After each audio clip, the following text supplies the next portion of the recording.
السلام علیکم ورحمۃ اللہ تعالی وبرکاتہ نحمده ونصلي ونسلم على رسوله الكريم اما بعد فاعوذ باللہ من الشیطان الرجیم بسم اللہ الرحمن الرحیم ان اللہ وملائکته یصلون علی النبی یا ایہا الذین آمنوا صلوا علیہ وسلموا تسلیما اللهم صل على سيدنا ومولانا محمد معدن الجود والكرم وآله الكرام وابنه الكريم وبارك وسلم صلاة وسلاما عليك يا رسول الله صلى الله تعالى عليك وسلم۔ سورہ بقرہ آیت نمبر 108 کی تفسیر ہے۔ اللہ تبارک و تعالی ارشاد فرماتا ہے: ام تريدون ان تسألوا رسولكم كما سئل موسى من قبل وَمَن يَتَبَدَّلِ الْكُفْرَ بِالْإِيمَانِ فَقَدْ ضَلَّ سَوَاءَ السَّبِيلِ۔ کیا تم یہ چاہتے ہو کہ تم اپنے رسول سے ویسے ہی سوال کرو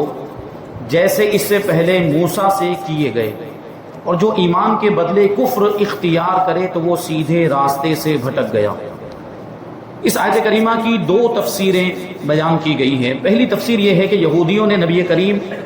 صلی اللہ علیہ وسلم کی بارگاہ میں عرض کیا کہ جس طرح حضرت موسیٰ علیہ السلام توریت لے کر آئے تھے، اسی طرح آپ بھی ہمارے پاس ایک ہی مرتبہ سارا قرآن لے کر آئے، کیونکہ قرآن پاک کے نازل ہونے کی شان یہ تھی کہ ایک ساتھ میں پورا قرآن مجید نازل نہیں ہوا، ضرورت کے مطابق 23 سال کے عرصے میں تھوڑا تھوڑا کر کے نازل ہوتا رہا۔ جبکہ توریت کا معاملہ یہ تھا کہ حضرت موسیٰ علیہ السلام کوہ طور پر تشریف لے گئے اور پوری کی پوری توریت تختیوں میں لکھی ہوئی حضرت موسیٰ علیہ السلام کو عطا کی گئی تھی۔ تو اس لیے یہودیوں نے حضور پاک صلی اللہ علیہ وسلم سے بھی یہی مطالبہ کیا کہ جس طریقے سے توریت ایک ساتھ میں پوری عطا ہوئی تھی، یہ پورا قرآن مجید بھی آپ لے کر آئے، ایک ساتھ میں لے کر آئے۔ اور بعض نے یوں کہا کہ ہم آپ پر اس وقت تک ایمان نہیں لائیں گے جب تک ہم اللہ تبارک و تعالی اور فرشتوں کو ہمارے سامنے دیکھ نہیں لیتے، آپ ان کو ہمارے سامنے لے کر نہیں آتے۔ اور یہی سوال یہودیوں نے حضرت موسیٰ علیہ السلام سے بھی کیا تھا کہ ہم آپ پر ایمان نہیں لائیں گے جب تک کہ اللہ تبارک و تعالیٰ کو کھلم کھلا ظاہری نگاہوں سے نہیں دیکھ لیتے۔ یہ مطالبہ ان لوگوں نے حضرت موسیٰ علیہ السلام سے بھی کیا تھا، اور یہی مطالبہ ان لوگوں نے حضور پاک صلی اللہ علیہ وسلم سے بھی کیا کہ ہم فرشتوں کو دیکھنا چاہتے ہیں، ہم اللہ تبارک و تعالیٰ کو دیکھنا چاہتے ہیں۔ تو جب تک ہم اللہ کو نہیں دیکھ لیں گے یا فرشتوں کو نہیں دیکھ لیں گے، ہم ایمان نہیں لائیں گے۔ تو ان کے سوالات کے جواب میں ان سے فرمایا گیا کہ کیا تم یہ چاہتے ہو کہ تم اپنے رسول محمد مصطفیٰ صلی اللہ علیہ وسلم سے ویسے ہی سوال کرو جیسے محمد مصطفیٰ صلی اللہ علیہ وسلم سے پہلے حضرت موسیٰ علیہ السلام سے کیے گئے تھے؟ اے یہودیوں، جب میرے حبیب صلی اللہ علیہ وسلم کی نبوت کا درست ہونا دلائل اور معجزات سے ثابت ہو چکا تو پھر ایسے لا یعنی اور بیکار کے سوال کیوں کر رہے ہو؟ اور اے ایمان والو، بے شک یہودی دھوکے باز ہیں اور تم سے حسد کرنے والے ہیں، اور ان کی تمنا یہ ہے کہ مسلمان کسی نہ کسی مشکل میں مبتلا ہوں، لہٰذا ان کی کوئی ایسی بات قبول نہ کرو جو بظاہر نصیحت لگ رہی ہو، خیر خواہی لگ رہی ہو اور بھلائی والی بات لگ رہی ہو۔ اور یاد رکھو کہ جو ایمان کے بدلے کفر اختیار کر کے اپنے دین سے پھر گیا تو وہ سیدھے راستے سے بھٹک گیا۔ یہ یہودیوں کا یہی معاملہ تھا کہ ایمان ان کو قبول کر لینا چاہیے، جبکہ ایمان کی جگہ پر ان لوگوں نے کفر اختیار کیا، رسول پاک صلی اللہ علیہ وسلم کی تصدیق نہیں کی تو وہ سیدھے راستے سے بھٹک گئے۔ اور یہ سب کچھ جو بھی ہوا وہ حسد اور جلن کی وجہ سے ہوا، اور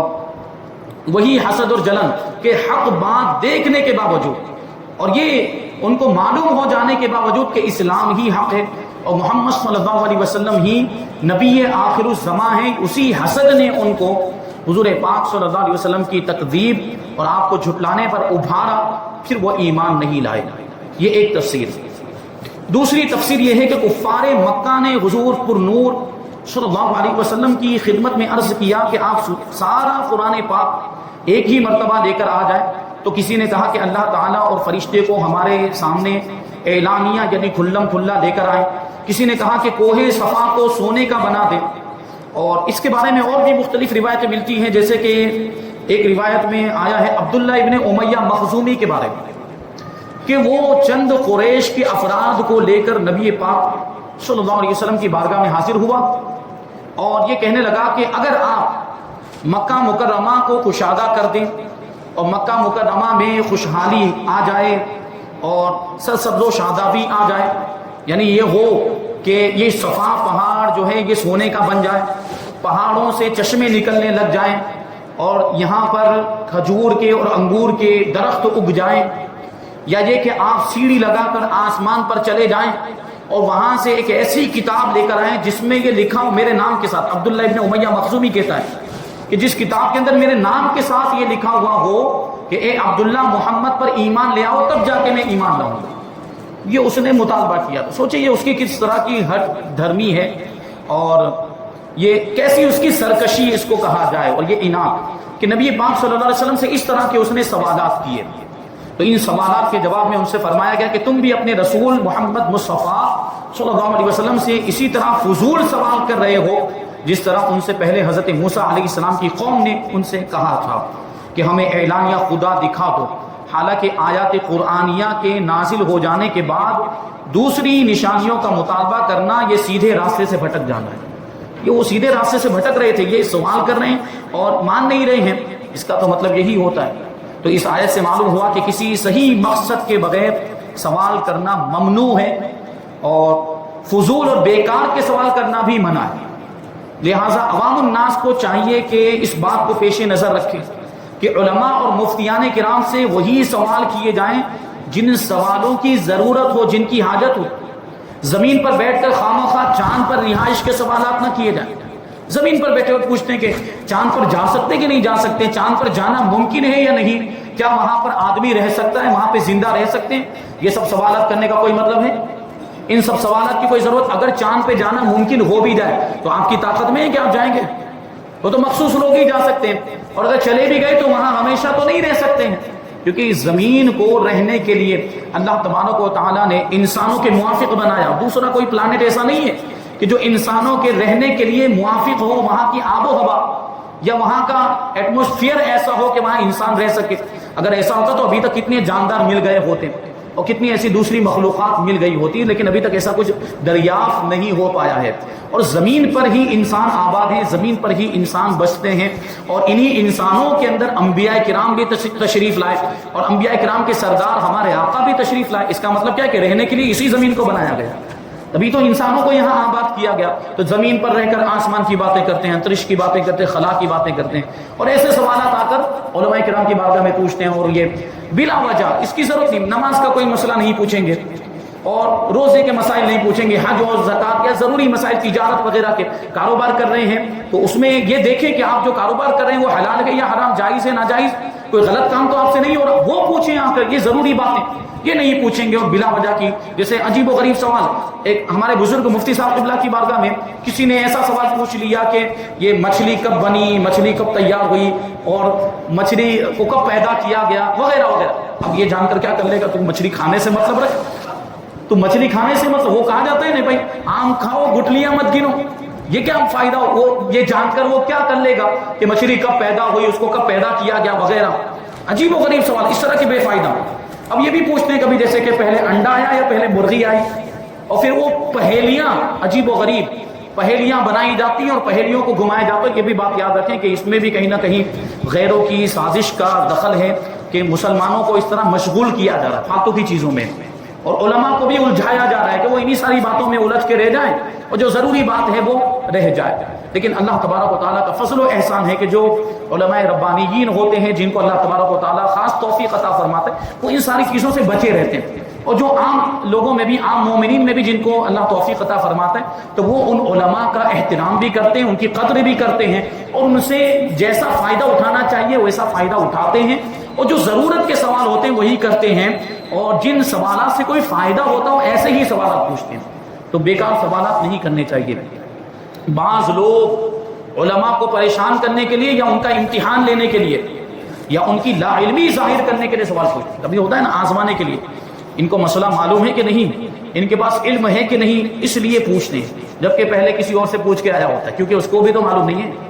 اس کو بھی تو معلوم، تو پہلے کہیں سے معلوم کر کے آئے گا اور پھر امام صاحب کو آزمائے گا کہ امام صاحب کیا جواب دیتے ہیں، امام صاحب اس کو جائز کرتے ہیں یا ناجائز. اور اگر پہلے جہاں سے پوچھ کر آیا اس کے خلاف نکلا تو ڈھنڈورا پیٹنا شروع کر دے گا کہ امام صاحب نے غلط بتا دیا، امام صاحب نے غلط مسئلہ بتا دیا، اور پھر خود فتویٰ دے گا کہ اب امام صاحب کے پیچھے نماز جائز نہیں، خود فتویٰ دے گا۔ تو مفتی ہے تو کیوں فتویٰ دیتا ہے؟ پہلے تو یہ بات غلط ہوئی نا کہ آزمائش کے لیے سوال پوچھا اور امام صاحب سے غلطی ہو گئی تو اس کا ڈھنڈورا پیٹ رہا ہے، یہ کہاں تک درست ہے؟ بالکل غلط بات ہے، اس طرح نہیں ہونا چاہیے۔ آزمانے کے لیے سوال نہیں پوچھنا چاہیے، عمل کرنے کے لیے سوال پوچھے جائیں۔ ضرورت ہے، حاجت ہے تو آپ اس لیے سوال پوچھیں تاکہ معلوم کر کے آپ اس پر عمل کریں۔ تو آزمانے کے لیے سوال پوچھنا یا امتحان لینے کے لیے یا کسی کی لا علمی ظاہر کرنے کے لیے کہ ان کو تو کچھ بھی نہیں آتا، ان کو سوال پوچھتے ہیں ان کے پاس تو جواب ہوتا ہی نہیں ہے، اس لیے اگر سوال پوچھ رہے ہیں تو یہ سب ناجائز اور گناہ ہے۔ حضرت ابو ہریرہ رضی اللہ تعالی عنہ سے روایت ہے کہ سرکار دو عالم صلی اللہ علیہ وسلم نے ارشاد فرمایا کہ میں تمہیں جس کام سے منع کروں اس سے رک جاؤ، اور جس کام کا حکم دوں اسے اپنی طاقت کے مطابق کرنے لگ جاؤ۔ تم سے پہلے لوگوں کو محض ان کے سوالات کی کثرت اور اپنے انبیاء کرام علیہ الصلوۃ والسلام سے اختلاف کرنے نے ہلاک کر دیا۔ بہت سوال پوچھتے تھے اگلی امت کے لوگ، بہت زیادہ سوال کرنے کی وجہ سے اور انبیاء کرام کی بات نہ ماننے کی وجہ سے، انبیاء کرام کے خلاف جانے کی وجہ سے، ان کے اختلاف، ان سے اختلاف کرنے کی وجہ سے ان کو ہلاک کر دیا گیا، تباہ و برباد کر دیا گیا۔ تو نبی پاک صلی اللہ علیہ وسلم کے اس فرمانے کا یہی مطلب تھا کہ ضرورت ہو تو سوال پوچھو، لیکن ضرورت نہیں ہے تو سوال مت پوچھو۔ بعض سوالات صحابہ کرام نے ایسے بھی پوچھے جن میں بڑا فائدہ ہو، جیسے کہ آپ نے اس سے پہلے بہت سے مقامات پر بہت سے ایسے واقعات سنے کہ صحابہ نے سوال پوچھے تو اور ضروری معلومات ہمیں حاصل ہوئی، تو وہ ضرورت والے سوال، حاجت والے سوال، اور اس میں فائدہ ہوتا ہے کہ حضور پاک صلی اللہ علیہ وسلم اس میں بتائیں گے تو مزید معلومات حاصل ہوگی، تو وہاں یہ تو مطلب یہ ہے کہ بیجا سوالات، بیکار کے سوالات نہ پوچھے جائیں۔ اس آیت سے یہ بھی معلوم ہوا کہ مسئلہ معلوم کر کے عمل کرنے کے بجائے خواہ مخواہ بال کی کھال اتارتے رہنا اور اپنے من پسند حکم کا مطالبہ کرنا، یہ یہودیوں اور مشرکوں کا طریقہ ہے۔ کچھ لوگوں کا ایسا معاملہ ہوتا ہے نا کہ وہ سوچ کر آتے ہیں کہ اس کا یہ حکم ہونا چاہیے، یا یہ کہ ملوث ہو چکے ہوتے ہیں اس معاملے کے اندر، تو اب ظاہر سی بات اس میں مبتلا ہو چکے تو اب یہ سوچیں گے کہ یہ کسی طرح جائز ہو جانا چاہیے تاکہ میں گنہگار نہ ہونے پاؤں، تاکہ مجھ پر گناہ کا حکم نہ لگے۔ تو بھائی تجھے اگر اتنا ہی وہ تھا کہ تو گنہگار نہ ہو تو اس معاملے میں ملوث ہونے سے پہلے مسئلہ پوچھتا۔ جیسے کاروبار کی بہت ساری صورتیں، نئی صورتیں آتی رہتی، تو پہلے وہ کاروبار کرنے لگ جائیں گے، اس میں مبتلا ہو جائیں گے، پھر آ کے مسئلہ پوچھیں گے کہ ایسا کرنا کیسا، یہ کاروبار ہم نے کرنا شروع۔ بھائی تو کرنے سے پہلے، شروع کرنے سے پہلے آ کر مسئلہ پوچھ۔ اب وہ اپنے من پسند کا حکم جاننا چاہتے ہیں اور گھمائیں گے پھرائیں گے، اگر ایسا ہو تو، اگر ایسا ہو، مفتی صاحب نے کہا ناجائز نہیں سر، ایسا ہو تو، اگر ایسا ہو تو، اگر یوں کر لے تو، اگر ایسا، اگر یہ تبدیلی لے آ جائے تو بھائی تم نے پہلے پوچھنا چاہیے، یہ سب اگر وگر بھی پہلے لے کر آتا، اب کیوں لے کر آئے؟ تو اس طرح کی باتیں ہوتی ہیں۔ تو یہ سب جو من پسند کا حکم اور من پسند کے حکم کا مطالبہ کرنا، یہ یہودیوں اور مشرکوں کا طریقہ ہے۔ ہمارے معاشرے میں بھی لوگوں کی ایک تعداد ایسی ہے جن کی یہ خواہش ہوتی ہے کہ معاملات یا عبادات میں جو صورت انہیں درپیش ہے اس میں فتویٰ ان کی مرضی اور پسند کے عین مطابق ملنا چاہیے، اور اگر انہیں کہیں سے کوئی ایسی دلیل مل جاتی ہے جو ان کے مقصد اور مفاد کے کو پورا کر رہی ہوتی ہے تو وہ اسی پر اڑ جاتے ہیں، اگرچہ اس کے خلاف ہزار دلیلیں موجود ہوں، لیکن وہ چونکہ ان کی مراد کے خلاف ہوتے ہیں اس لیے انہیں قبول کرنے پر تیار نہیں ہوتے، اور ان کے بارے میں طرح طرح کی الٹی سیدھی تعویلیں پیش کرنا شروع کر دیتے ہیں۔ اللہ تبارک و تعالیٰ ایسے لوگوں کو ہدایت عطا فرمائے۔ یعنی علماء کرام کی بارگاہ میں آئے، مفتیان کرام کی بارگاہ میں آئے، اور انہوں نے حکم آپ کی پوری صورت کو سننے کے بعد، تفصیل معلوم کرنے کے بعد جب حکم بیان کر دیا تو اس پر کیا کرنا چاہیے تھا؟ اس پر سر تسلیم خم کر دینا چاہیے کہ یہ شریعت کا ہو، کیونکہ جو بتا رہے ہیں وہ شریعت کے احکام کو، شریعت کے احکام کی تفصیل کو آپ سے زیادہ جانتے ہیں کہ کون سی دلیل کہاں پر فٹ ہوتی ہے، کس دلیل کی بنیاد پر کون سا مسئلہ، اس کا حکم کیا ہونا چاہیے، یہ علماء مفتیان کرام زیادہ جانتے ہیں کہ آپ زیادہ جانتے ہیں، پھر بھی اس میں بحث کرنے لگتے ہیں، اور اس میں یہ کہ ایسا کیوں ہے، ایسا کیوں، یہ آپ جاننا آپ کی ذمہ داری نہیں۔ اگر حکم بتا دیا ناجائز تو وہ ناجائز کیوں ہے یہ آپ کی ذمہ داری نہیں، اس کی علت کو جاننا، اس کے سبب کو جاننا یا اس کی دلیل کو جاننا یہ آپ کی ذمہ داری نہیں ہے۔ آپ کا تو کام اتنا ہے کہ آپ کو حکم معلوم ہو گیا، جائز یا ناجائز، آپ عمل کرنا شروع کرنا۔ دلیل جاننا یہ آپ کی ذمہ داری نہیں ہے، اور علت اور سبب جاننا یہ آپ کی ذمہ داری نہیں ہے، اور علماء پر بتانا بھی لازم نہیں، مفتیان کرام پر بتانا بھی لازم نہیں کہ اگر کوئی پوچھے کہ کیوں ایسا ہے تو یہ علماء کی ذمہ داری نہیں کہ بتایا جائے کہ کیوں ناجائز ہے یا کیوں جائز ہے یا کیوں حلال ہے یا کیوں حرام، یہ علماء کی ذمہ داری نہیں ہے۔ بس حکم بتانا یہ علماء کی ذمہ داری ہے، لیکن اس کے باوجود بھی اس طرح وہ بحث و مباحثہ کرنے لگ جاتے ہیں، خود مفتی بن کے بیٹھ جاتے ہیں۔ مفتی بننے کے لیے بہت کچھ پڑھنا پڑتا ہے، ایسے کوئی مفتی نہیں بن جاتا اپنے گمان کے مطابق۔ تو ایسے لوگوں کو عبرت حاصل کرنی چاہیے اور اپنے آپ کو سدھارنے کی کوشش کرنی چاہیے۔ آیت نمبر 109 اللہ تبارک و تعالیٰ ارشاد فرماتا ہے وَدَّ كَثِيرٌ مِّنْ أَهْلِ الْكِتَابِ لَوْ يَرُدُّونَكُم مِّن بَعْدِ إِيمَانِكُمْ كُفَّارًا حَسَدًا مِّنْ عِندِ أَنفُسِهِم مِّن بَعْدِ مَا تَبَيَّنَ لَهُمُ الْحَقُّ فَاعْفُوا وَاصْفَحُوا حَتَّىٰ يَأْتِيَ اللَّهُ بِأَمْرِهِ إِنَّ اللَّهَ عَلَىٰ كُلِّ شَيْءٍ قَدِيرٌ کہ اہل کتاب میں سے بہت سے لوگوں نے اس کے بعد کہ ان پر حق خوب ظاہر ہو چکا ہے،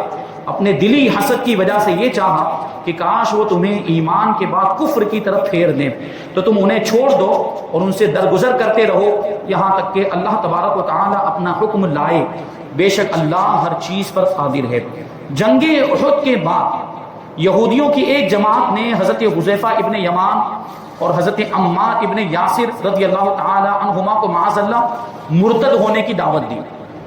یہ بات یاد رکھیں کہ جنگ احد میں کیا ہوا تھا، یہ اسی کے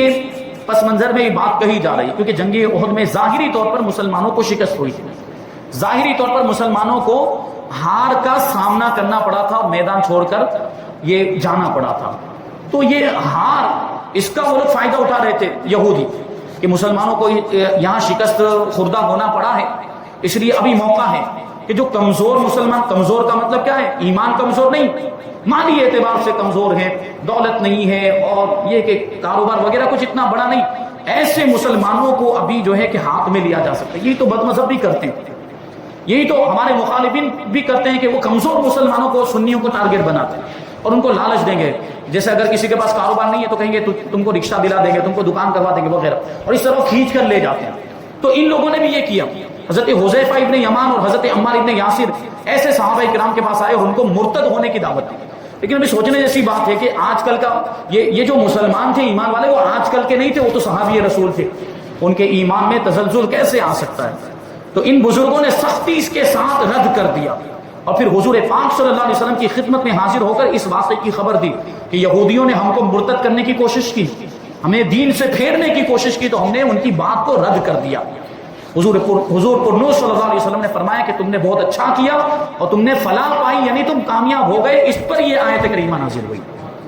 اور فرمایا گیا کہ یہ حسد کی وجہ سے ایسا کرنا چاہتے ہیں، جبکہ ان کے معلوم ہے کہ اسلام ہی حق ہے اور محمد صلی اللہ علیہ وسلم ہی آخری نبی، لیکن حسد اور جلن کی وجہ سے اب بھی یہ چاہتے ہیں کہ مسلمان اپنے دین کو چھوڑ کر ان کے دین کی طرف آ جائے۔ اسلام کی حقانیت جاننے کے بعد یہودیوں کا مسلمانوں کے کفر و ارتداد کی تمنا کرنا اور یہ چاہنا کہ وہ ایمان سے محروم ہو جائیں، یہ حسد اور جلن کی وجہ سے تھا۔ اب سوچے کہ حسد کتنی بری چیز، یہ حسد کیسی بیماری، یہ روحانی بیماری ہے، باطنی بیماری ہے، جس کی وجہ سے آدمی تباہ و برباد ہو جاتا ہے۔ اور یہ بات بھی وہ شیخ سعدی رحمۃ اللہ تعالی نے بھی فارسی میں بیان کیا کہ حاسد کا ہم کیا کریں، حاسد کو کیا کہا جا سکتا ہے کہ وہ خود تکلیف میں ہے۔ حاسد کا معاملہ یہ ہوتا ہے کہ وہ حسد یعنی جلن میں ہی رہتا ہے، یعنی خود وہ اپنی خوشی کو بھی منا نہیں پاتا، اپنی خوشی کو بھی سیلیبریٹ نہیں کر پاتا، اس کو دوسروں کی نعمتوں سے، دوسروں کے پاس جو اللہ تبارک و تعالیٰ نے جو مال و دولت وغیرہ عطا فرمایا اس سے ہی اس کو اتنی جلن ہوتی کہ وہ اپنی نعمتوں کو بھی بھول جاتا ہے اور اپنی نعمتوں سے فائدہ اٹھانا بھی بھول جاتا ہے۔ تو یہ حاسد کا معاملہ ہے کہ وہ حاسد کبھی خوش رہتا ہی نہیں، اس کی خوشی، یہ حسد جو ہے اس کی خوشی کو چھین لیتا ہے، یہ حاسد کے معاملات ہوتے ہیں۔ تو اس سے معلوم ہوا کہ حسد بہت بڑا عیب ہے اور اس کی وجہ سے انسان نہ صرف خود بھلائی سے رک جاتا ہے بلکہ دوسروں کو بھی بھلائی سے روکنے کی کوشش میں مصروف ہو جاتا ہے۔ لہٰذا ہر مسلمان کو چاہیے کہ وہ اس سے بچنے کی خوب کوشش کرے۔ حضرت ابو ہریرہ رضی اللہ تعالیٰ عنہ سے روایت ہے کہ رسول پاک صلی اللہ علیہ وسلم نے ارشاد فرمایا کہ حسد سے دور رہو، کیونکہ حسد نیکیوں کو اس طرح کھا جاتا ہے جس طرح آگ خشک لکڑی کو کھا جایا کرتی ہے، یا یہ فرمایا کہ جس طرح آگ گھاس کو کھا جاتی ہے، یعنی حسد نیکیوں کو ختم کر دیتا ہے۔ اور فرمایا حضرت وہب ابن منبہ رضی اللہ تعالیٰ عنہ سے روایت ہے کہ حسد سے بچو، کیونکہ یہ پہلا گناہ ہے جس کے ذریعے آسمان میں اللہ تعالیٰ کی نافرمانی کی گئی، اور یہی پہلا گناہ ہے جس کے ذریعے زمین میں اللہ تبارک و تعالیٰ کی نافرمانی کی گئی۔ کیونکہ دیکھیے آسمان میں جو پہلا گناہ وہ کون سا، پہلا جو نافرمانی والا، وہ شیطان نے جو حضرت آدم علیہ السلام کو سجدہ کرنے سے انکار کر دیا، وہ بھی تو حسد کی وجہ سے کیا تھا انکار، یعنی جلن، حضرت آدم علیہ السلام سے اپنے آپ کو بڑا سمجھا تھا اس نے۔ تو یہ حسد کی وجہ سے آسمان میں بھی سب سے پہلے جو نافرمانی ہوئی حسد کی وجہ سے ہوئی۔ اس زمین میں بھی جو سب سے پہلی نافرمانی وہ کون سا واقعہ؟ وہ حابیل اور قابیل والا واقعہ کہ قابیل نے حابیل کو قتل کیا، وہ بھی حسد اور جلن میں کیا۔ یاد رہے کہ حسد حرام ہے، البتہ اگر کوئی شخص اپنے مال و دولت یا اثر و وجاہت سے گمراہی اور بے دینی پھیلاتا ہو تو اس کے فتنے سے محفوظ رہنے کے لیے اس کی نعمت کے زوال کی تمنا یہ حسد میں داخل نہیں اور حرام بھی نہیں۔ یعنی کوئی اپنے مال و دولت کا غلط استعمال کرتے ہوئے گمراہیت پھیلاتا ہے، اپنے مال و دولت کا، یا اس کے پاس کوئی ایسی دوسری چیز ہے جیسے اثر ہے، بلند رتبہ ہے، اونچا مقام ہے، کوئی عہدہ مل گیا، اس کو استعمال کرتے ہوئے وہ فتنہ پھیلاتا ہے، تو پھر اس سے اس نعمت کے زوال کی تمنا کی جا سکتی ہے، آرزو بلکہ دعا بھی کی جا سکتی ہے، پھر یہ حسد میں نہیں آئے گا۔ یعنی اگر کوئی جیسے اپنے مال و دولت کو غلط کاموں میں یوز کرتا ہے، گمراہیت پھیلانے میں، تو ہم دعا کر سکتے ہیں کہ اللہ تبارک و تعالیٰ اس کے مال و دولت کو ختم کر دے، وہ غریب ہو جائے تاکہ یہ فتنہ رک جائے، تو یہ دعا کی جا سکتی ہے، یہ حسد میں نہیں آئے گا۔ اب یہاں پر جو یہ فرمایا کہ انہیں معاف کر دو اور ان سے درگزر کرتے رہو، یعنی یہودیوں کو معاف کر دو اور ان سے درگزر کرتے رہو، تو یہ معاف کرنے کا حکم کیوں آیا؟ جبکہ دوسری آیتوں میں ان سے تو جنگ کرنے کا حکم دیا گیا، یہودیوں سے اور دشمنان اسلام سے جہاد کرنے کا حکم دیا گیا۔ تو اس کے بارے میں فرماتے ہیں کہ کفار کے ساتھ جنگ کے ذریعے بدلہ لینے کے بجائے یہ نرمی اختیار کرنے کی جتنی بھی آیتیں ہیں اور جتنی بھی آیتوں کا یہ حکم ہے وہ جہاد کی آیتوں سے منسوخ ہو چکا ہے۔ یعنی یہ پہلے کی آیتیں،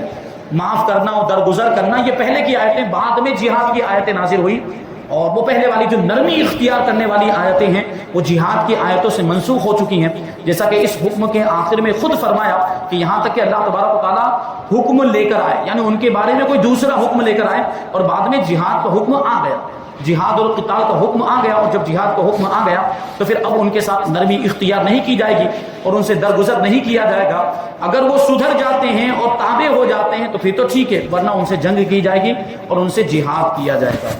یہ آیت نمبر 109 کی تفسیر یہاں پر مکمل ہوئی۔ انشاءاللہ 110 اور 111 کی تفسیر ہم آئندہ درس میں شامل کریں گے۔ اللہ تبارک و تعالیٰ کی بارگاہ میں دعا ہے کہ جو کچھ بھی بیان ہوا اس پر ہم سب کو عمل کرنے کی توفیق عطا فرمائے اور نور قرآن سے ہم سب کے دلوں کو روشن اور منور فرمائے۔ وما علینا الا البلاغ۔ السلام علیکم۔